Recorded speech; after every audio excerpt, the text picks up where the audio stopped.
Everybody good back there? All right. Go. Let me start.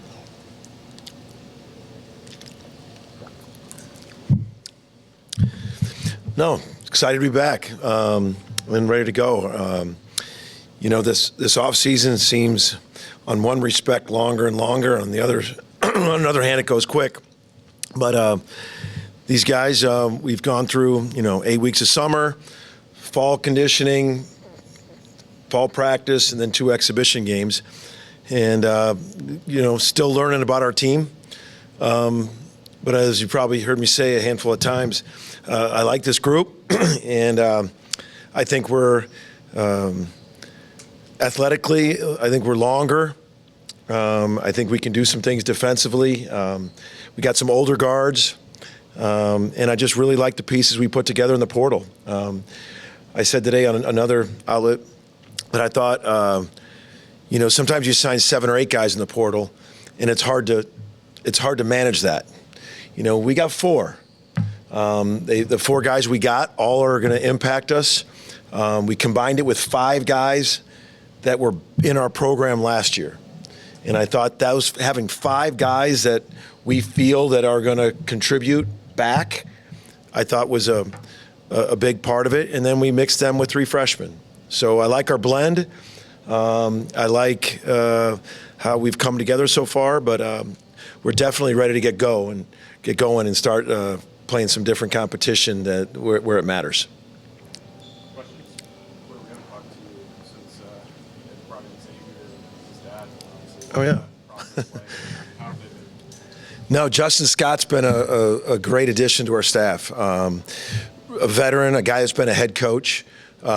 Great with the players, great on-floor coach, great basketball mind, and it's just been seamless. I mean, it just having X with him there, and X been a huge part of what we're doing. Just I couldn't have had a scenario work out better, to where I got a great assistant coach who I'm leaning on a lot, and then and a point guard I'm leaning on a lot. So it's worked out well. I think X brings a wealth of experience in a great league. The Atlantic 10 was a great league. He was first team all league, and he does a little bit of everything. He scored 17 a game, then he had rebounded it, assists, play make, competes, been in a lot of situations, and I just feel very confident in X. So it's been great having those 2 on board. Porter, I want to go back to something you said at SEC Media Days about leaning into the portal. Go back to when that process for you to get there.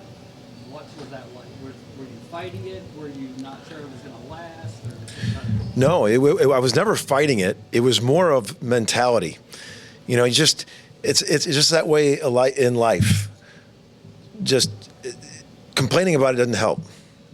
It's funny, I'll go out somewhere and people that don't know about NIL, don't know about the portal, but they don't like it. The general public, they're like, man, I don't know how you guys do it. We don't like it. And I get it, because you can fall into that trap and just keep talking about all the negatives. So it was more of when I said lean into it, was more of a mind shift. Say, this is our reality. Let's lean into it and make the best decisions we can make in it. And I also leaned into it with the mentality of, we went after some guys that have played at a high level, and we didn't go after sheer numbers. For a lot of reasons. One, you have a certain budget you can work under. And then the other, I have found that,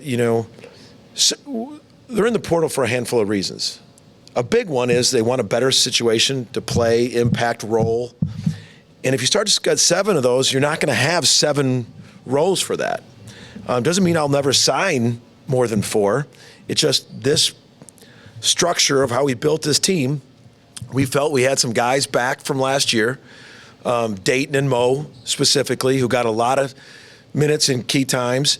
And then we had 3 guys that we felt are really good, can be SEC players, but whether 2 of them were injured, Jadon Jones, Jeff Wanko, and then Kowal, we redshirted to gain strength. And he did. He gained 20 pounds and grew an inch. So we got those back, and I just think the 4 guys in the portal, leaning into those guys, we leaned into just the positivity of like it was just a mindset. Like this is our new world. Let's not complain about it. Let's just make the best of it. And I think we got 4 guys that fit who we are, how I want to play, how we want to play, and I'm excited to get to battle with them. Early on, we talked about it being last season. We need to win in April and May. It seems like we've done that with this portal class. How much did Trey's involvement? Yeah, it kind of went viral when I said you have to lean into a May. And I'll say this, I'll just make a general comment, is that we have to be relentless for progress in NIL. And I'll just float that out there. We just got to be relentless for progress for NIL. Right now, after this year's portal, we need progress. And it's just got to be that way, because this league is relentless for progress. Where people were last year, where we were last year, there's progress. And we got to be relentless that way. And that's got to be our mindset, our mind frame. That's the way it is. It's like and I think we have been. I think we're working towards that. And but it's got to be progress. Well, going back to talking about the guys you brought in, I mean, as a coach, where do you find, or how have you seen the balance so far, expecting the guys that you brought back to take those next steps, for the team to want to take the next step, go further in the season, go further in the tournament, and hope that the guys you brought in that played at high levels and big games, hope that they kind of rub off on the current guys you have on the roster? Like, where do you find that? So retention is just so much of what most coaches are about. I mean, I don't want to say like that's what I'm about. I mean, all coaches will tell you that the retention of guys in the program that know how you run things, know what your standards are, know what you expect. So the retention piece has been the difficult one of the key guys here. So I look at, let's just start with Mo and Dayton. Mo Eggy was split throughout the team, came off the bench last year. And he was one of the highest fouls per minute guys. And I talked to him about that. And he said, you know what, I was always feeling like I had to get something done really fast. And, because Sam was going to come right back in. And I get that when you're split time like that. But he also was ended the year at one of the top offensive rebounds in the nation. He's one of the top returning offensive rebounders in the country. So when Sam went out, we had a long talk. We said, Mo, and that's when he told me that about feeling like he had to do something. I said, we can't afford for you to get in foul trouble. You have to play 25, 26 minutes a game. And if you look at the Missouri senior night, Texas, Georgia, Kentucky, UConn, 5 high-level games where Mo was there, he averaged 9 and 7. I mean, I think anybody would take that 9 and 7 from your 5. So all of a sudden, to retain Mo, who didn't have a summer last year, because he was in his boot when he got here from Alabama. So he had a whole summer working on his body, working on his thing. I really think Mo, just seeing him with Kai, Mo just like a veteran, terminology, everything on things we want to do. Hey, this is how you flip the screen. Hey, on this action, this is what you... Just having him mentor Kai, that retention piece of Mo was huge. And I think Mo's going to take another step. Dayton came in, last year, throughout the summer, he was with Duke and Kobe, 2 older guys, and he was a freshman himself. And then we added Fears, so all of a sudden you added a guy that we kind of knew was going to play a lot. And so Dayton just kept on working. Everything you want, Dayton did. Didn't complain. There were times his minutes weren't where he wanted, and all he did was come to practice and made me say, I got to play Dayton.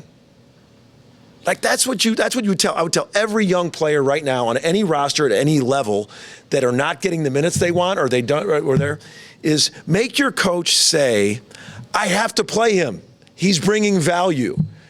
And that is what Dayton Forsythe did last year. There was a point where we're like, man, he's just bringing so much energy. He's making winning plays. Sometimes the stat sheets wouldn't show it, but like we were watching those winning plays. And then I thought, if you look at all the freshmen, there wasn't a lot of freshmen, he had to be in the top 10 or 12 freshmen of minutes last year. Look at it. I think he was, if you really do that research. So we got him back, and he's grown another year. Jeff Wanko was doing great, and then he tore his Achilles. He came back. He practiced with us in, January, February, March. Koal Atok redshirted. Jadon Jones was hurt, and then he was ready to go in January, but we decided you're going to redshirt because we were 13-0, and it was just. So he played in practice every day, January, February, March. So those 5 together this summer, just on how we do things and everything, and then credit the new guys. They came in not entitled. Nigel Pack came in just a veteran. You can coach him hard. He knows, he takes care of his business. He's doing his recovery. He's doing his stretching. He's getting his work done. Just a veteran. He's itching because he missed the end of last year with an injury. He's been totally healthy. Tay Davis has come in, older guy, had a great year in the ACC, just worked. Darian Reed's hungry. He had a taste of the SEC, highly ranked kid, shared minutes, had some injuries. He's ready to go. And then X couldn't be a more humbled, hardworking, about the right things guys. So the type of guys we got in the portal, even though there were 4 of the top 100, they didn't come in entitled. They came in blended with the new guys. And what you hope for is that everyone's blending and trying to say that, is that you hope that that's strong enough to handle adversity of the season. Because everyone's having an adversity season. There's a lot of us right now, hey, the new guys are blending with the old guys.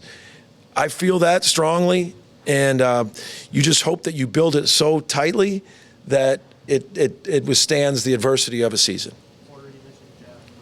Just what's it been like these last 15 months, kind of seeing him come back from that Achilles injury and have some of that burst that he had before? No one's works harder than Jeff. There's no bigger gym rat than Jeff Wanko. We don't have one.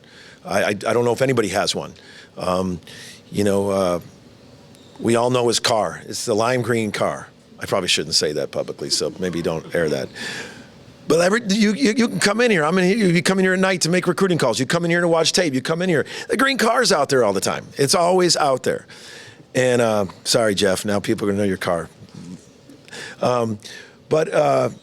He just works so hard. He wants it so bad. And that's the thing that when you have a guy that wants it so bad, you're coaching him. You don't have to do everything on every play. Let it come to you. And he just works so hard. He can really shoot it. I mean, the kid's a gym rat. He really got his shot. He's really improved it. And he could always shoot. But he adds another 6'6" wing, an SEC body, but a tremendous heart. And just for him, just to get experience. And the thing you forget about Jeff is, went to Tulane to play football, went to junior college, got hurt. He hasn't played a Division I basketball game yet. He has not played a Division I basketball game yet. So he played in the exhibitions. Thought he had a really nice Wisconsin game. I thought he played really solid. Had a huge steal, DCO, pick 6, knocked down some shots. But also, sometimes when you're on a scout team for a year, we're coaching the top 9 or 10, and the scout team can make mistakes. They're trying to do what the other team does. Now we're really locking in on where he needs to be defensively, what he needs to do some things. But this kid's heart is huge, competitor, and he really is a rookie. He's an older rookie because he hasn't played, but he's a big part of what we're doing. Porter, you mentioned Mo being good for Kai's development. Just what has stood out about Kai since he's been here, and what do you feel like you got in those two guys? Kai, first of all, we don't have a lot of guys we've had here that just looks like him when he walks in the room. He's a for sure 6'10", 245, 250 with 7'4" wingspan. So he is a true center. He's got great hands. He's got shot blocking ability. We haven't had a lot of shot blocking here. So he gives you that. And he's learning every day. Mo has got a good IQ. He knows when to flip screens. He knows when to toss them and roll. He knows when, he knows the defensive coverage is more. And Kai, just like any freshman, it's coming fast at him. And I think when freshmen start to slow down, they start to get it. And that's what we, in the hopes of Kai, is he's trying hard, he's doing some good things. He's going to help us just because his size and physicality and his length, because you need that in the SEC. Some teams have 4 of those guys. We do not. Bigs were a huge premium in the portal. And so it is tougher to get a big in the portal. So I thought we got a top 60 high school kid that we're going to build and work with, and we got Mo back, who's a veteran, who's played a lot of minutes at this level, and then we can also go small ball. Tay Davis and Darian are 2 guys, and you throw Jeff in there, all of a sudden you can go small ball, and they got to guard us. You're 6'9", 6'8", 6'6", athletically that can do a lot of things switching. So we got some options with that. Porter, I think at Birmingham, you mentioned Tay Davis. Defensively, could be one of the best players in the nation this season. Just what is it about his skill set on that end of the court that's really stood out since he got here? His lateral quickness combined with his length. His effort. When you have 6'9" with long arms playing that hard that can stay in front of a smaller guard, it's just hard. Sometimes when a bigger guy at 6'9" switches on a guard and they can go by him, and then when they go by him, they got the vision. If you can't go by Tay, he's 6'9" still, and he's just got great lateral quickness. He's got great effort. He's got great pride with his defense. He's got a strong chest. I know that, he can chest you up and hold you to where you're just not opening up and retreating. He can level you off. And that's, sometimes you see smaller, undersized guards level you off, get underneath you. He can level you off at 6'9". And that's why I think he's so dangerous, because you can switch with him, take vision away from smaller guards. Deflections. We're charting deflections all the time. His length at getting deflections to start transition. I just think he can really do a lot of disruption on defense. You guys brought in a talent like Darian, who came in as a 5-star, highly talented kid, and maybe didn't have the year that he wanted to last year, dealt with some injuries. What do you think that he can bring to this team this year? Darian, we're hoping he brings a lot of different things. A bigger guard defensively, a bigger guard offensively. He's really worked on his shot, his catch and shoot 3. He can body you up and swivel post you in the post, but really on the glass. On the glass. There was numbers of games that we just got hurt in the trenches, rebounding. Just the size and athletic ability of the SEC. And just in those trench rebounds, jumping up, and he's 6'8", physical, goes after it. We really need him to rebound in those trenches with him and Tay and Mo and Jeff to get those rebounds that hurt us last year. But he's really being able to knock down that shot has been a key that for him moving forward. But I think Darian, the reason why he's so good is he can do a lot of different things. I think he's going to be a defender, a rebounder. He makes nice passes too. He can see and make some nice passes. Swivel post, kind of finish at the basket, transition. So we're hoping he does a lot of all-around things for us. You always talk about the race of maturity for your guys. How important is it that the returning core that has so much SEC experience and bringing in a bunch of veteran guys that either experienced the SEC or really high-level college basketball to kind of help the gel process for? Going through the portal, I don't want to say it's 100% when a kid comes from a lower conference. I'm not saying that, because there's been a tremendous amount of players that come from a conference not. But I would say overall, the percentages of when you get guys that are night in and night out against, and I think it's even going to become more important, because I think as more and more couple years into this cycle of NIL and the portal, you're seeing some of these Power 4, Big East rosters loaded. You're seeing them loaded. And so I think it's going to be more important to have guys play against such a high level. That was our flaw. Doesn't mean we're not going to ever take it, or some of those guys that come from, because there have been some very good ones, and I could rattle off a bunch. But I think it's important. Darion's referenced the offensive rebounding in the SEC in our locker room. You know, Tay is, you know, that been there. Nigel Pack's been on the Final Four. I mean, he's been big when the Big 12 was ranked number 1. Nigel was first team All-League. I mean, he's been on that. He's been on the Final Four stage.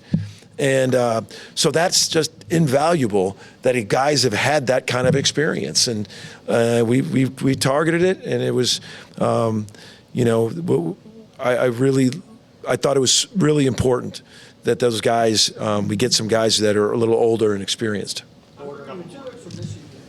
What did you really learn about your squad? You won both games, so Yeah. what did you really learn?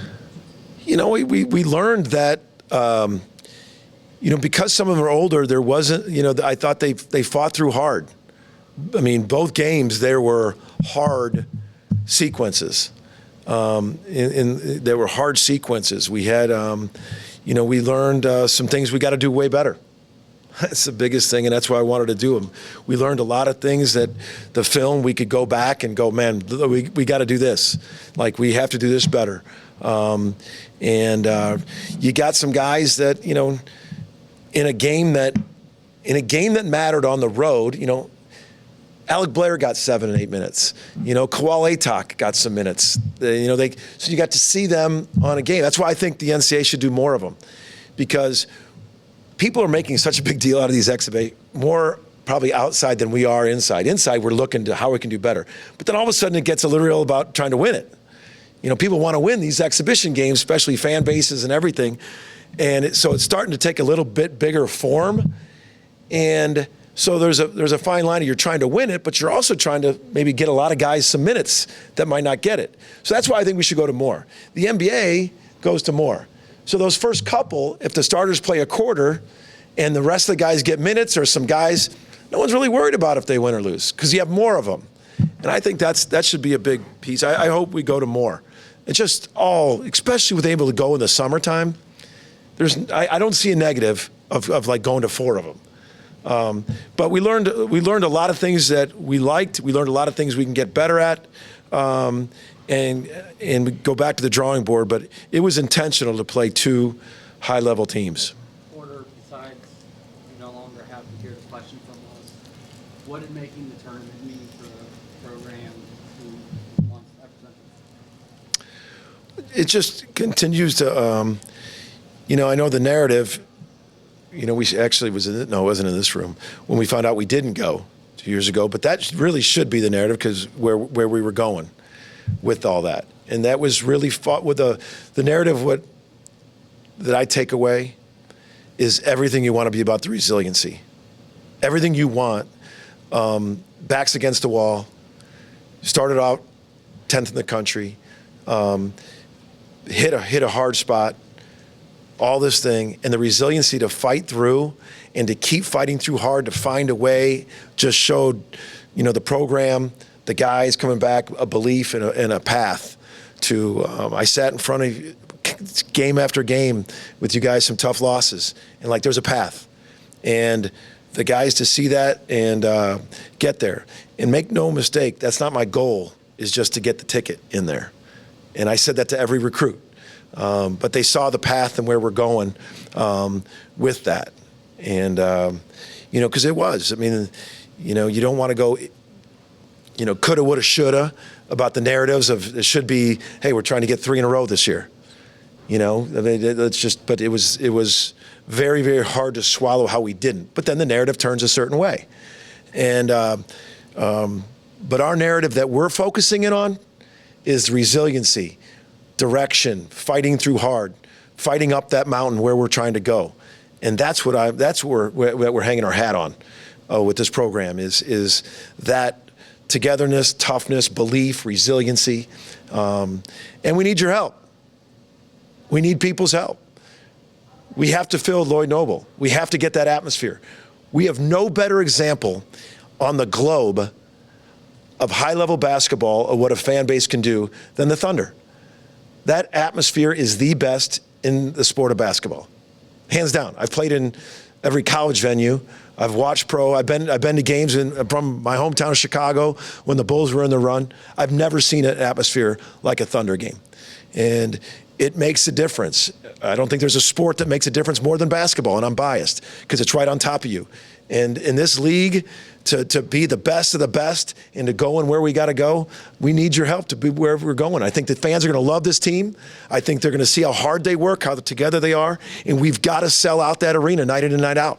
Not just when we're doing well, or not if we have a bad game, or not. We need to consistently make that a great place to be. And I've been in there when it's full, and even though it's older, even though it has its leaks, its drips, its different problems, noise is noise.